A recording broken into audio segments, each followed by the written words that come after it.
You like SpongeBob games? Of course you do. I like SpongeBob games.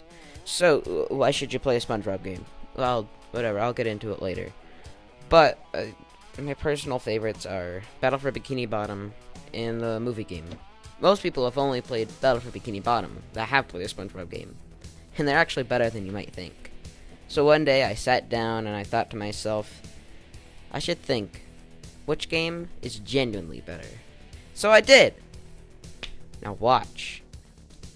So this video is going to be split up in categories like bosses, stages, music, and whichever wins those categories, they win. They be the better game. And I know what game I like better already, so that might not be fair, but I'm trying to get into what's genuinely better, not what I think is better. So, let's just get into the first category. Story! Well, this may not be fair, but the movie game has the better story already, in my opinion. Why? Well, because it uses the SpongeBob movie story, which is really thought out and interesting, rather than just robots. Okay, I'll go more in depth. The first, Battle for Bikini Bottom story, is simple. Plankton makes robots to take over Bikini Bottom. That's it. Well, not exactly. The robots revolt against Plankton, and SpongeBob and friends have to take them down. The latter game has a better story. I know, story in a SpongeBob game may sound a little silly, but someone cares. Me, I'm that person. The story is straight up from the movie. Who would have guessed? SpongeBob gets ready for a new promotion and then ends up getting bubbed out when Squidward gets in instead, making SpongeBob mad at Mr. Krabs. So he goes drinking, eating ice cream, and gets hungover. I don't know either.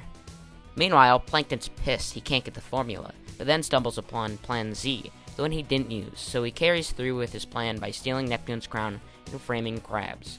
Then, when Neptune shows up at the Krusty Krab, he's pissed. He was gonna kill Krabs, but SpongeBob offered to find the crown with him and his friend Patrick. And in return, Neptune can't kill Krabs.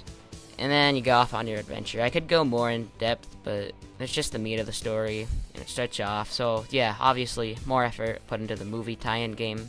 Since it's a movie tie-in game, of course the story's gonna be better. But still, point goes to the movie game. Bosses! Okay, I know I wasn't gonna scream, but I did. Sorry. Both of the games have great bosses, but one must reign supreme!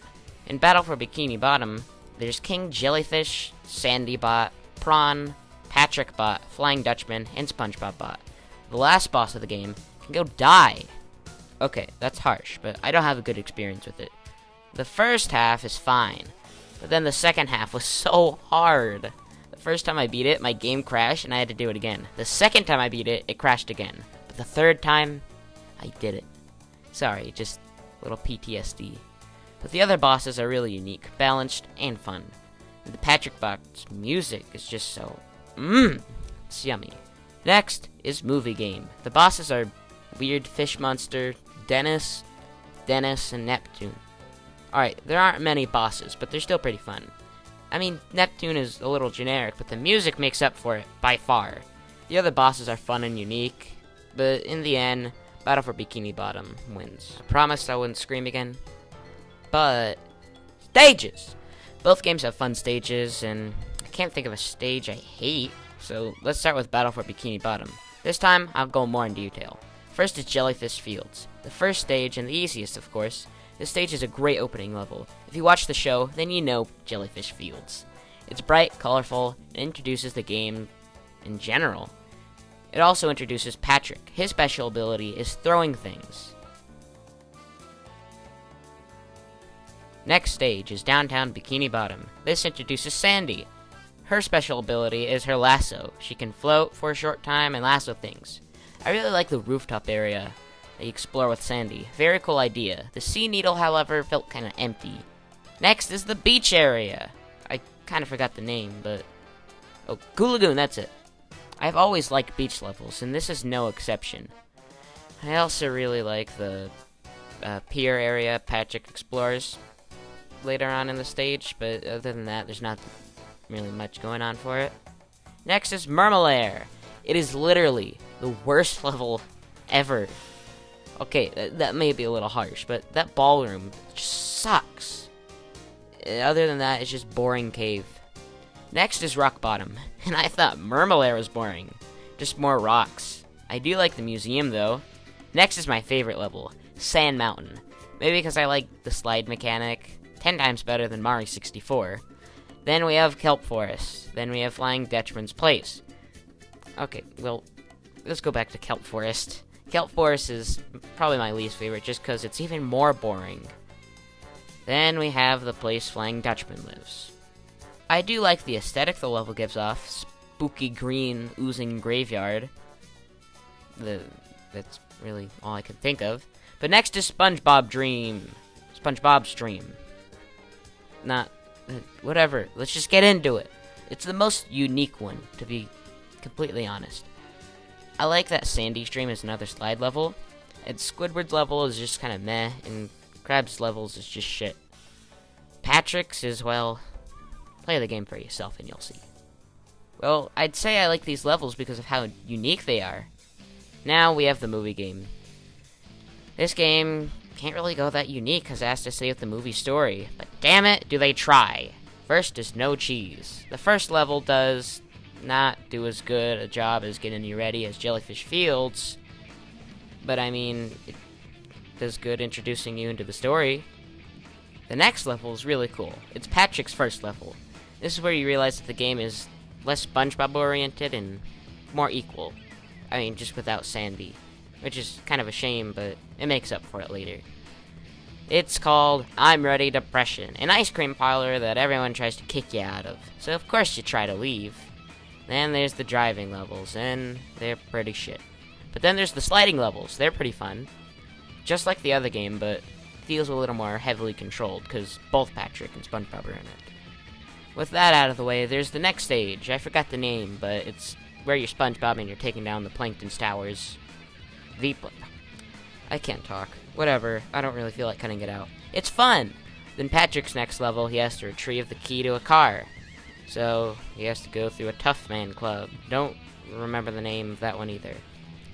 Next, we have SpongeBob's level. Well, SpongeBob's like 3rd or 4th level. Now that we're men. It's semi-boring, just a monster-infested trench. Then there's Shell City dead ahead. Patrick's level. He has to make it through an underwater junkyard to get to Shell City. It's a pretty cool level. That wasn't really in the movie, but it still works in the story. The last level is Planktopolis, the big showdown. SpongeBob must make his way to the Krusty Krab and a new minion infected Bikini Bottom. It's pretty cool to see Bikini Bottom, like this. Next, we have the bonus levels, I guess. The bonus levels go as follows. Floating Block Challenge, SpongeBob Challenge, and Defeat All the Enemies Challenge. Well, really, I don't like the Defeat All Enemies. Whatever, I can't talk. I don't like that challenge. I mean, except for the 3rd one. That one's probably the hardest and most challenging one. And then the last 2 challenges they have the same music, which I really like that song. And yeah, they're pretty difficult. Kind of self-explanatory. I mean, overall, I like the BFB stages more. I mean, BFBB stages more. No offense to the movie game, but points gotta go to BFBB. Next, we have the collectibles. Oh boy. The collection aspect. Well, in BFBB, or Battle for Bikini Bottom, you have to collect 2 main things. Golden spatulas and Patrick socks.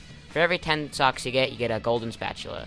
The currency is, I don't know what the name of it is, but I think they just refer to it as shiny objects. You can buy spatulas with shiny objects at Mr. Krabs' area.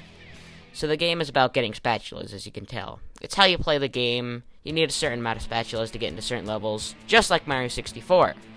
Now for the movie game. The main collectibles are Goofy Goober tokens. They unlock new moves for you to learn, and you can't play certain levels without certain power-ups.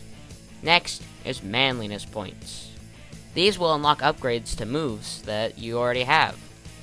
You can also upgrade your health with them. The moves, they're wave guitar, throw fruit, pinwheel move thingy, and bowling move, ground pound, uppercut thingy, spin attack. I like all these upgrades. I mean, half of them were in the previous game. Well, no, all of them were in the previous games, but the upgrades, I mean, you could throw farther and do more damage. That's pretty much most of the upgrades. I think it's a pretty cool idea, But also in the movie game, there's extras. Basically just art packs, audio packs, cutscenes, and new outfits. I do like the idea of the extras, but it was very underutilized. You mostly just got cutscenes for the game, which the cutscenes were just still images with audio from the movie. Overall, I think the movie game has the more fun and unique collectibles. Point goes to the movie game. Music, the last and my personal favorite category. Let's start with BFBB. Well, the music is, well, I don't know, it's like a roller coaster. It can go from boring to quiet to loud and adventurous. I do like the battle music. The stage music all around is pretty weak. However, the boss themes are pure gold. Except for the last one, which is kind of boring. But Patrick's is pretty catchy. Next, the movie game. And it already wins. I'm sorry, but this music just is pure gold. I love the soundtrack to the movie. It sounds like it's from a soundtrack to a bunch of different movies, but a bunch of different things. I mean, I love all the stages music. It's really catchy. The boss music is, you know, pretty light, but that last boss, oh my god, that last boss. If I played this, which I will right now, would you believe this is from a SpongeBob game? I also really like the SpongeBall and Floating Block Challenge music. The battle music is okay. Overall, the point goes to the movie game, obvious. In conclusion, after totaling up all the points, movie game, 3 points, BFBB, 2 points. So in my opinion, I think that the movie game is better. But that's just my opinion. I grew up with both games at the same time, and I just like this one better. But tell me what you think in the comments down below. I would recommend either of these hidden gems to anyone. And if you played Battle for Bikini Bottom and not the movie game, or vice versa, I encourage you to play the other game. So please play these games. Hey guys, don't forget to like, comment, subscribe, smash that notification bell, buy my merch link, description below, support me on Patreon. See you guys, I'm out of here, bros.